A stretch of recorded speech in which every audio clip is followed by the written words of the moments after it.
Hey everyone, and welcome to a slightly different video on the Domestique channel. Today we'll be ranking the World Tour kits for the men's teams. If you like this type of video, make sure to like it. But yeah, let's get started. We're going to start off just left to right, keep it nice and easy. So let's start off with INEOS Grenadiers. A really nice new kit in my opinion. The gradient is really depending on the lighting. I think the picture here really doesn't do it that much justice. But it's one of those kits where, you know, it's gradual improvement over last year, and I quite like it.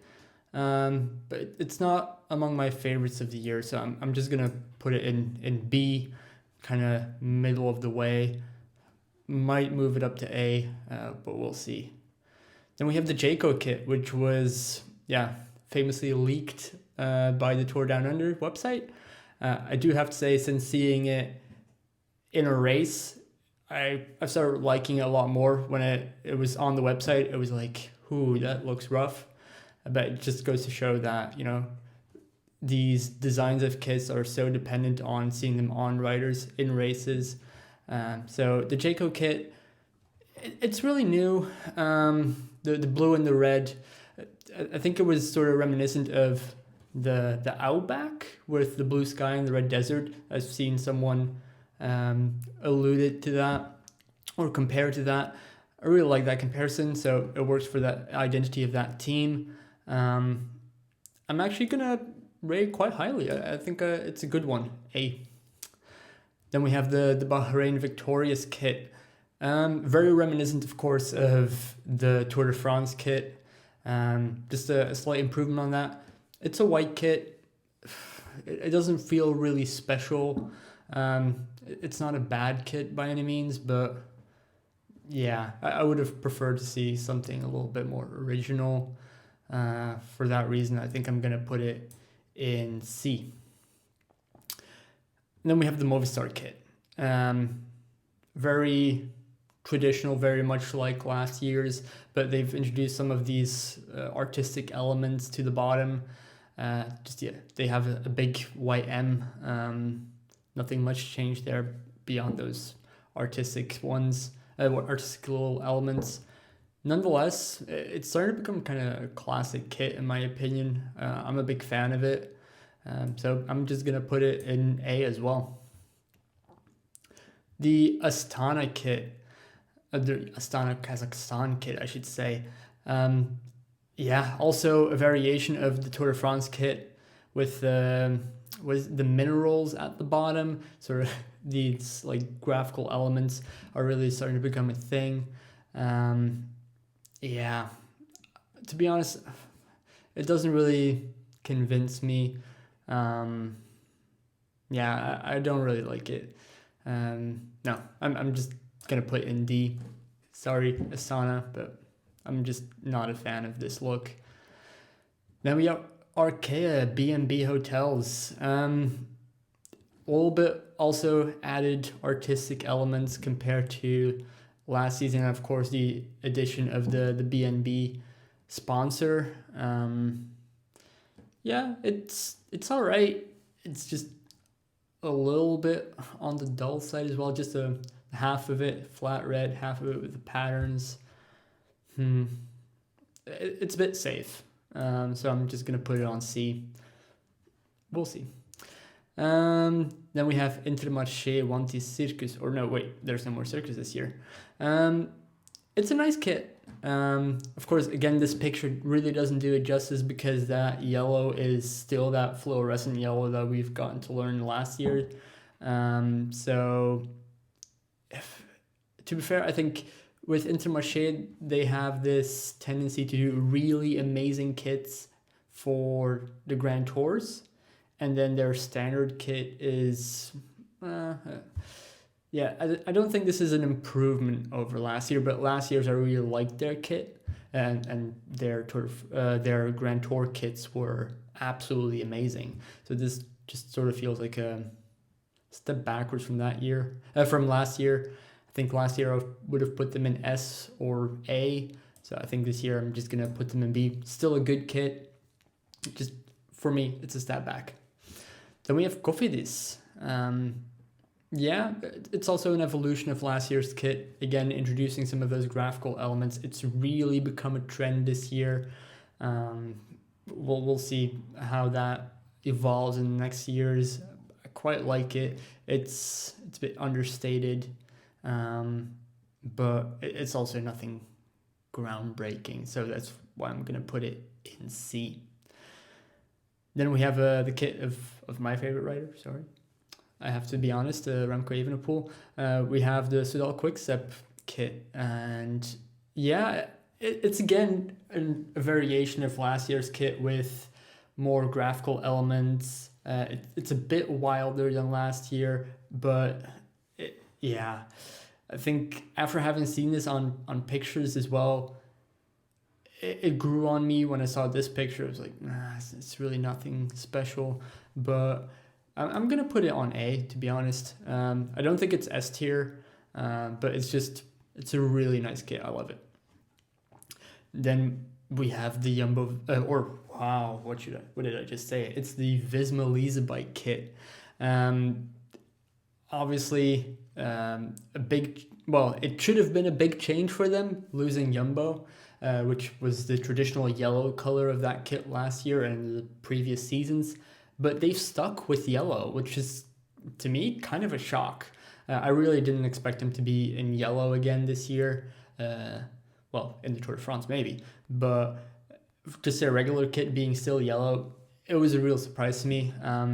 Quite like it. The graphical elements with the beehives and their whole bee identity is nice, but when you see it on pictures, it becomes really hard to notice that pattern. And beyond that, it's just a regular flat, it's quite flashy yellow, really, but it's just a yellow kit. So I would have preferred to see a little bit more thickness on those graphical elements, the beehives. Beyond that, I mean, it's a decent kit, but I'll put it on B. Then we have Education First. Honestly, these guys, the kit designers for Education First, they need a raise because every year they do an amazing job. I love it. This is just an amazing kit. They stuck with the pink, which I think is a really good idea. It makes them stand out a lot. Plus they introduced these yellow graphical elements, but a little bit unlike all of the other ones we've seen. It's just a really nice kit. It was also leaked by, first their own writers and then by the Tour Down Under website. But seeing it presented and just in pictures, really love how this kit looks. I'm gonna put it in S tier. Amazing kit. Then we go to Decathlon AG Desert La Mondiale. It's a very different kit to last year. The brown shorts are gone, which this picture of course doesn't show, but no brown shorts within AG Desert kit is just, I don't know if I'm sad or happy. Honestly, the brown shorts were iconic and not having them is a real shame. But nonetheless, I think it's a really great design, bringing in the blue from Decathlon, while also, it's a different style. It's minimalist, and it just very different to the rest of the peloton. Although, yeah, blue and white is becoming very common in the peloton these days. But nonetheless, I really like how this kit looks. It really fits that minimalist aesthetic that the team is kind of known for. With their kits, it's always a little bit different. So I'm also going to put this in A tier. The Bora Hansgrohe kit. It's very green. It's extremely green with a little bit of yellow, where I don't know where that yellow comes from with their sponsors. Maybe Roglic wanted to bring a little bit of yellow from Jumbo-Visma with him, but it's here. I don't really know what to think of it. It hasn't grown on me yet. When it just came out, I thought, it was like, no, this is disgusting. This is one of the worst kits in the peloton right now. And honestly, I think it still is. I'm gonna put it in D. I really don't like this kit. Sorry, what are you gonna do? Leave a comment maybe. It's good engagement. Then we have UAE Emirates. Yeah, a very white kit. We'll continue to see Tadej Pogacar in white, even though he's no longer in the youth category for a tour. We'll continue seeing him in white or yellow, depending on who you ask. Yeah, the added design of the UAE flag at the bottom is a nice touch in my opinion, and losing the black sleeves to me is a little bit of a downgrade. I really liked how the kit looked last year with the black sleeves, so this just looks a bit like a white kit with sponsor slapped on. But yeah, the elements are interesting. So it's just a middle of the road kit, you know. So I'll put it at B. Then we have the Groupama FDJ kit. Honestly, it's basically the same as last year, if it not entirely the same as last year, and it's great. It's one of my favorite kits in the peloton. It's just no notes, S tier, no notes. Alpecin Deceuninck, next one. No changes compared to last year. I don't think they've even bothered tweeting about a new kit. It's this. And yeah, it's, you know, keeping your old kit has sort of the effect where it becomes more recognizable. People will say, it's a good kit, why change it? But with Alpecin, I don't know. I would have preferred seeing a new kit. It's just the fade from blue to dark blue. We've seen teams sort of transition more into these artistic elements, and Alpecin is just staying the way it is, which is fine, but I felt like a little refresh would have been welcome. So for me, this moves it down to C, where it was sort of middle of the road last year. And we have the Lidl Trek team. No change there from last year.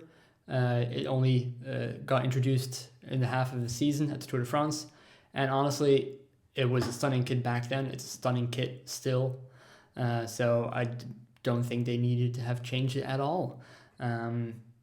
It's an amazing kit, and I'm going to put it in A tier. It's not quite S tier in my opinion, because especially the national champions jerseys from this team are a bit lackluster with how Lidl is integrated in the rest of it. I also think on this kit, how Lidl is integrated in the background could have been done a little bit cleaner, but I think the sponsor just didn't want that.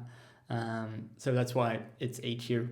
Could be better, but it's still a really amazing kit. And then last but not least, or maybe it is least, the dsm-firmenich PostNL team. Last to announce, but they announced it after it had already been raced, which was a very silly move. Yeah, the kit is, I'm not a fan. It's this, yeah, I really don't know how to describe it. It's just like with these mountains in the back. I don't know where that identity comes from. Of course, bringing some of the orange of PostNL, it being a Dutch team, is nice. But it's just, it doesn't convince me. I wouldn't want to buy this kit and ride it. Like, it doesn't scream to me like, oh yeah, this is an amazing kit. It's one of my least favorites in the current bunch, so I'm gonna put it in D. All right, that was it for the World Tour kits of the men's teams. If you wanted us to do this for the women's teams as well, we can do that. Just give this video 50 likes and we'll make sure that video gets made. So make sure to be subscribed for if that video gets uploaded. And I just also want to thank Ollie on Twitter, or X, or whatever you want to call it these days. I still call it Twitter, for making this tier list maker. Honestly, great idea. And maybe for all of our viewers, I'll put the link in the description and you can all have fun making your own list and put them in the comments.